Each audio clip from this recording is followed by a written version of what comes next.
बंधुओं, बड़ी भारी अध्यात्म में भी बहुत बारी ठगैती चल रही है।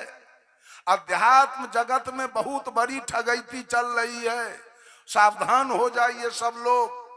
मैंने कहा सारे लोग कर्म कांड में लगे हुए हैं और कर्म कांड से अपने को मुक्ति चाहते हैं। कर्म कांड से मुक्ति होने वाली नहीं है। कर्म का 7 शाखा है, यजन, याजन, अध्ययन, अध्यापन, दान, प्रतिग्रह, मैथुन। यज्ञ करना, यज्ञ कराना, विद्या पढ़ना, विद्या पढ़ाना, दक्षिणा लेना, दक्षिणा देना और बच्चा पैदा करना, ये 7 कर्म कांड है। और कर्म कांड का बदला आपको चुकाना पड़ेगा। इससे न मुक्ति होगी, न सतलोक होगा, न वैकुंठ होगा और न जन्नत। जन्नत हो सकता है ज्ञान से। ज्ञान का मतलब है बीड़ी पीना छोड़ दो, सिगरेट पीना छोड़ दो, दारू पीना छोड़ दो, वासना से दूर हो जाओ, दुर्व्यसन से दूर हो जाओ, चोरी डकैती बेईमानी छोड़ दो। ये है ज्ञान। इसका नाम है ज्ञान कांड। अगर मुक्ति पाना है तो आसक्ति मिटाना होगा। किसी नाम के जपने से और किसी मंदिर जाने से, अगर मंदिर जाने से मुक्ति हो जाए तो सारे मस्जिद वाले दोजक में चले जाएंगे, गिरजा वाले, गुरुद्वारा वाले सब नरकगामी हो जाएंगे। ये तो पक्षपात की भक्ति चल रही है।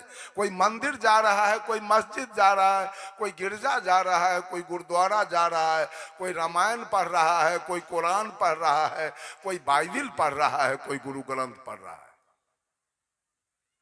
किसी का देवता अरवा चावल बतासा तुलसी के पत्ता खा रहा है, तो किसी का देवता बकरी मुर्गी गाय भैंसी ऊंट दुम्मा खा रहा है, किसी का देवता मरा हुआ खा रहा है, किसी का देवता गाय सुगर दोनों खा रहा है। एक आदमी हिंदू से पूछा पंडित जी से, पंडित जी आपके देवता क्या खाते हैं?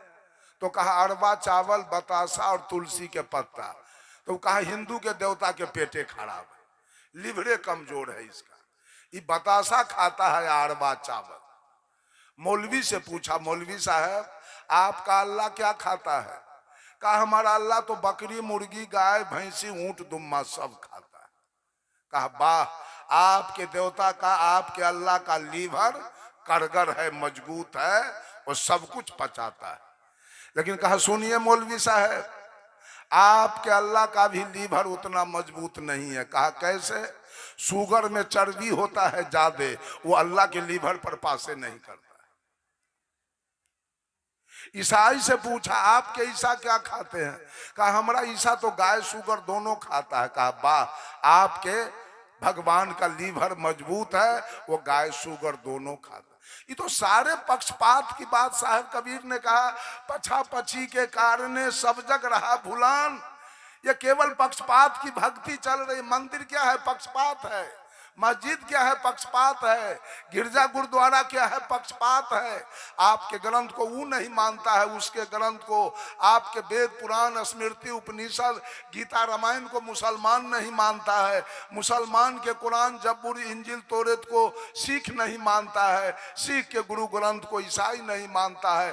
तो असली भक्ति है क्या? ये असली भक्ति सब पक्ष से हटकर सदगुरु कबीर ने लाया था। संतो सदगुरु भक्ति आनी, नारी एक पुरुष दुई जाया, बूझो पंडित ज्ञानी। पाहन फोर गंग एक निकले, चहु दिस पानी पानी, अतई पानी दोई पर्वत बूढ़े, दरिया लहर समानी। नारी सकल पुरुष को खाया, ताते रहो अकेला, कहें कबीर जो अब की बूझ है, सोई गुरु हम चेला। बंधुओं, मैं चर्चा शुरू किया कर्मकांड और ज्ञान कांड से। सारी सृष्टि कर्म कांड में भिड़ा हुआ है। एक कबीरपंथी पारखी जो ज्ञान कांड मार्ग से चलते हैं और सारे लोग कर्म कांड में लग गए। देवता को स्नान कराएंगे, उसका पूजा करेंगे, उसको चादर चढ़ाएंगे। साहब कबीर कहते हैं दुनिया ही घर आंगन जिसका, आश्रित फिर वह होगा किसका। लौकिक भेंट चढ़ा कर प्रभु को, लाद रहा एहसान कि मुझको मिल जाए भगवान। लोगों से पूछा गया बेटा कितने हैं? तो कहा भोला बाबा के कृपा से 4 बेटा है। बेटा सब क्या करता है? तो हनुमान जी के कृपा से चारों बेटा को नौकरी है। जमीन कितना है? तो राम जी के कृपा से 40 बीघा जमीन है। घर कैसा है? तो कृष्ण जी के कृपा से 3 महल का मकान है। तो देवता लोग तो बाबू इतना दयालु है कि मनुष्य को सब कुछ देते हैं, बेटा, जमीन, मकान, दुकान, नौकरी, सब कुछ। तो भगवान जब इतना धनवान है, इतना दयालु है, तो आप भगवान के नाम पर भीख क्यों मांगते हो रस्सी छपाकर? हम तो भीख मांगते हैं। हमारे कबीर साहब धनवान नहीं थे, उन्होंने तो स्पष्ट कह दिया था, मन लागो मोरे यार फकीरी में, जो रस है बंदे राम भजन में, वो रस नाही अमीरी में।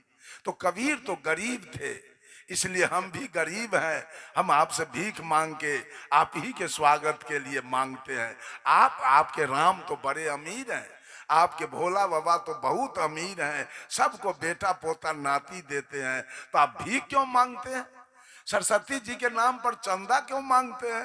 काली जी, दुर्गा जी के नाम पर आप चंदा क्यों मांगते हैं? राम जी का मंदिर बना अयोध्या में, उसके लिए भीख मांगा गया है। तो आप ही फाइनल कीजिए, देवता आपके धनवान है कि दरिद्र हैं, तो आप ही जानिएगा कैसे भगवान आपके हैं।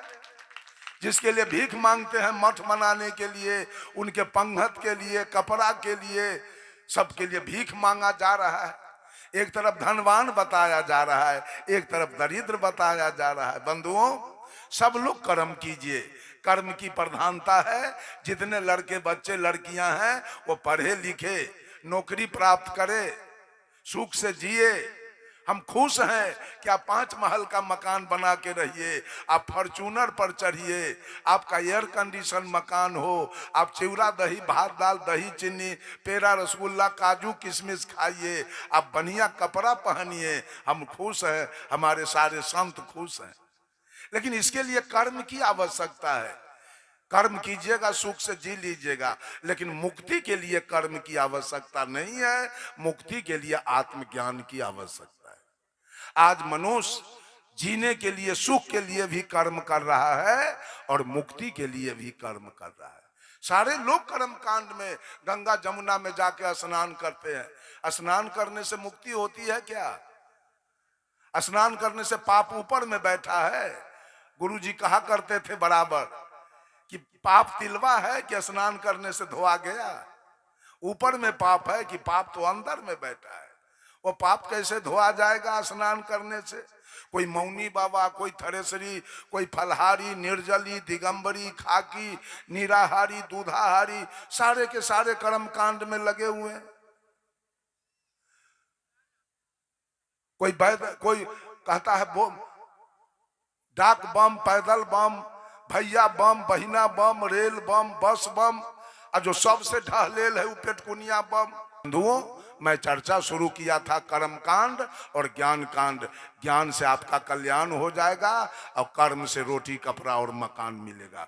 कल्याण होने वाला नहीं है। इन्हीं चंद शब्दों के साथ